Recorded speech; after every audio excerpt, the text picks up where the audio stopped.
My name is JJ Long. I'm an oil painter, and I lease out studio space at the Western Avenue Studios right here in Lowell, Massachusetts. I'm on the 5th floor in room 518, and I absolutely love it here. It's a really good community of artists to work with.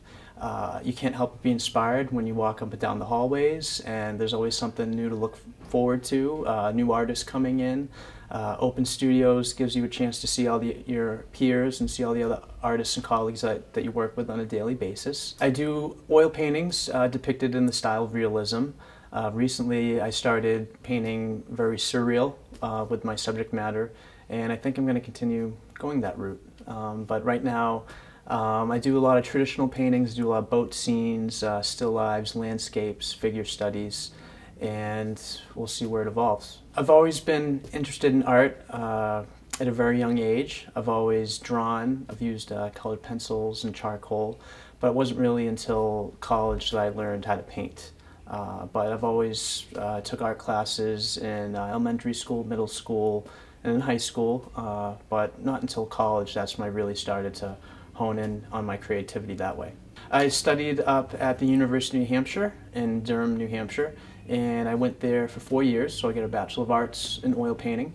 One of my main influences for my traditional paintings was Edward Hopper, an American artist, and a lot of my cityscapes, a lot of people say that I paint kind of like Edward Hopper, and I also like a lot of the Dutch painters as well, like Rembrandt and Vermeer. I like Caravaggio, and that's pretty much it. Oh, Salvador Dali, he's also one of my favorites too. This is all my traditional artwork and paintings, all the subject matter I've done in the past, and these 4 paintings right here, these are actually G-clay canvas prints that I do in my Epson Fine Art printer.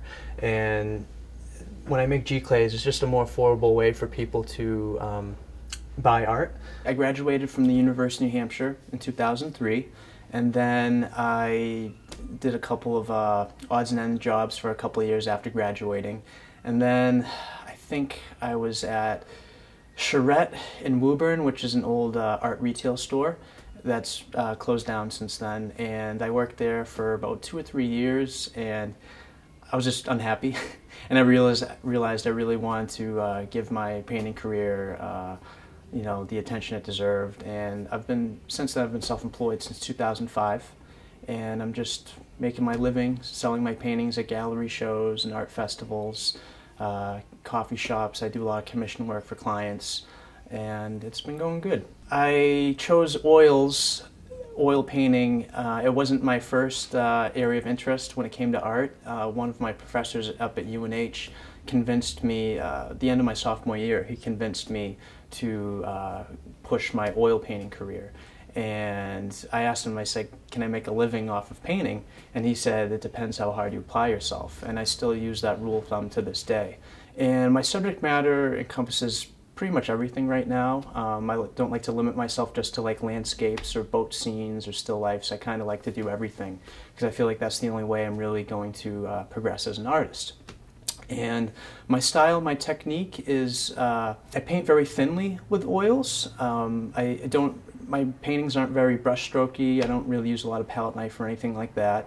I paint with very soft edges, and my style is realism, so I try to paint as closely to what the object or scenery looks like. And since 2005, I've had I would say, a fruitful art career. I've definitely hit some bumps in the road. I've learned a lot. I make my living pretty much based off of commission work and also from selling my artwork through galleries and selling my artwork at cafes and restaurants. I've done a lot of mural work for some restaurants and clubs and for some private homes and businesses. I would say the best part about when I finish a painting and a customer buys it, or if a customer hires me to do a painting, is when sometimes they cry over it. And that's just a really cool emotional experience for me as well, because it means I achieved something. Whether I painted the exact likeness of someone that they held dear to their heart, or a pet that passed away, or a scene that they wanted painted, and it just reminds them of a memory or something, and I captured it in such a way that they like it a lot. So I did a painting of a couple this past summer, and it was a painting of the couple in their younger years when they were in their 20s, and now they're in their 50s or 60s, and luckily they gave me a good painting, a good photo to paint from. And what I tend to do whenever I do a commission painting is I'll email the customer a photo of the painting when I'm done, and I'll ask them if they need any changes or whatnot. And they absolutely loved it. They didn't want to change or anything with it, and I gave it to them. I drove it up to their house in New Hampshire, and they fell in love with it, and they were crying and all that. And, so it's definitely a humbling experience, and it's something that I like to do for people.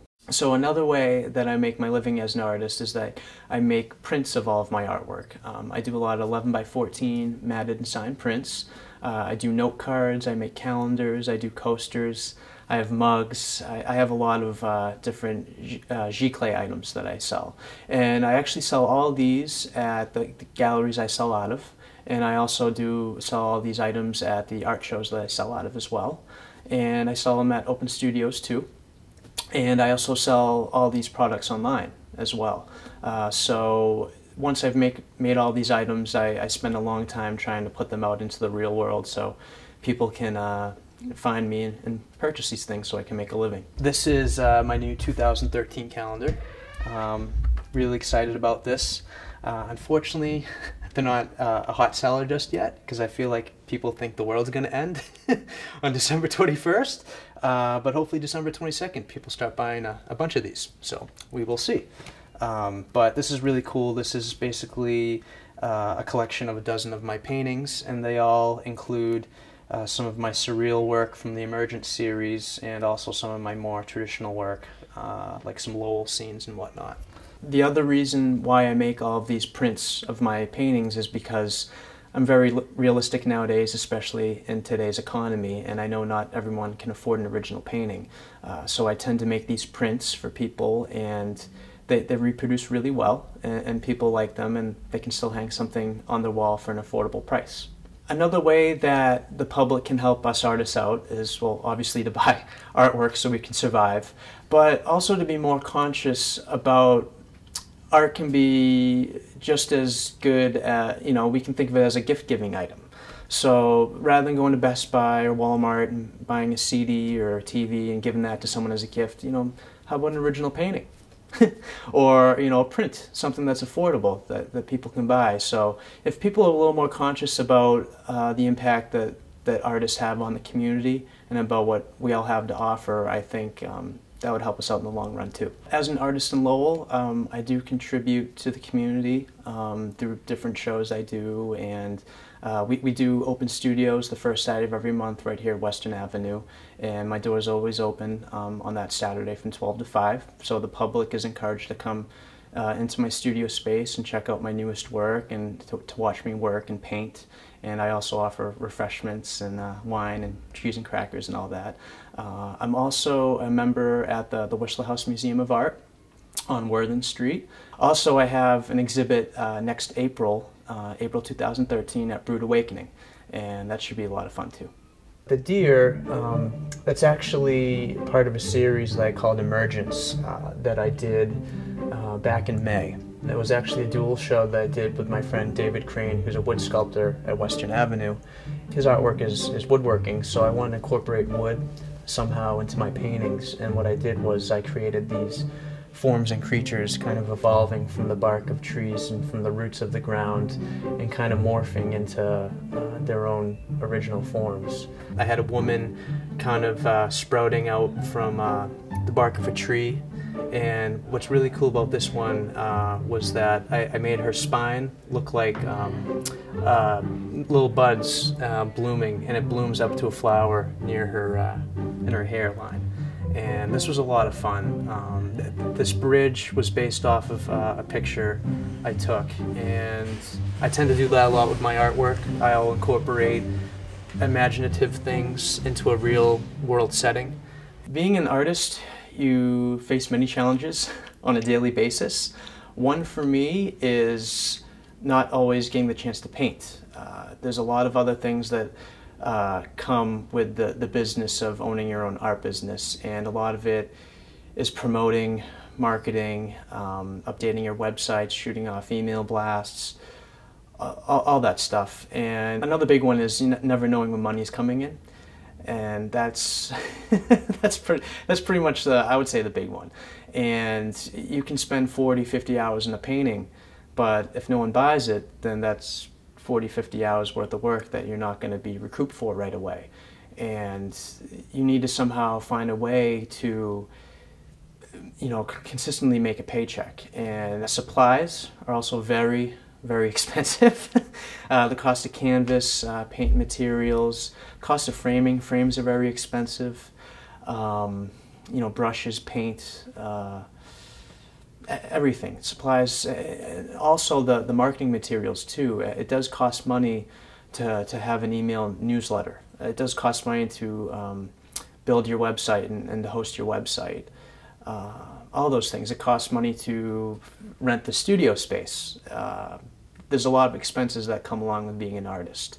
The message that I have for aspiring artists is to persevere and to not give up and to roll with the punches and to keep pushing and keep honing in on your craft and to keep learning and to keep displaying your art and to learn from your peers and just constantly keep educating yourself on, you know, new methods and techniques, and also keep researching the old ways that the masters used to do it, and just keep at it. That's the best advice I can give you. You know, you're going to have your head down in the dumps now and then, but just keep pushing through it and you'll make it. Recently I've decided that I want to kind of paint in the realm of fantasy and get a little more surreal with my work, and it's something that I like the idea because I'm not limited by anything. I'm not limited by any type of subject matter. There's no one, you know, holding a gun to my head saying you can't paint a certain way. I can do whatever I want, and my goal is to convey this fantasy world and this realm, but to still paint realistically in the style and technique that I'm used to using. So this is my newest painting. It's called The Tower. And this is actually the 16th card in the Major Arcana Tarot card deck. And this was a really cool project because it was a collaborative show, and there was a group of 23 artists that we got together, and we had an opening reception on this past Halloween. And we had the opening at Brian's Ivy Hall on Merrimack Street in Lowell. And it was a lot of fun because 23 artists got together, we drew cards out of a hat, and we each picked a card in the tarot card deck, and I picked the Tower. That was the luck of the draw. I'm definitely practicing a lot. I'm really educating myself on how to paint the figure, and I plan on doing a lot of life drawing courses and whatnot. And I went out to Barnes and Noble's the other day and I bought a bunch of books, you know, on the human form, and because I like the idea of incorporating a human form into a fantasy-like world in a very surreal type of atmosphere. My subject matter, I feel, is going to be very open-ended, and I still plan on incorporating a lot of my traditional landscapes and whatnot into my new work, but I plan on putting a really cool twist on things, and it might be something haunting from the past, you know, different time periods. That's what's great, I feel, about fantasy art, is that you can kind of do whatever you want. I'm not sure if there's even really a big market for fantasy art, or for fine art, fantasy art oil paintings. I don't know if there's a bunch of buyers out there that just are gung-ho about it and waiting to spend millions of dollars on that type of thing. But I think I'm at the point in my art career where I really just want to focus on what I want to do. So I'm really going to let commission work kind of go to the wayside, and I'm just going to focus on what I want to do. And I feel like that's truly how I'm going to progress as an artist and make a better name for myself.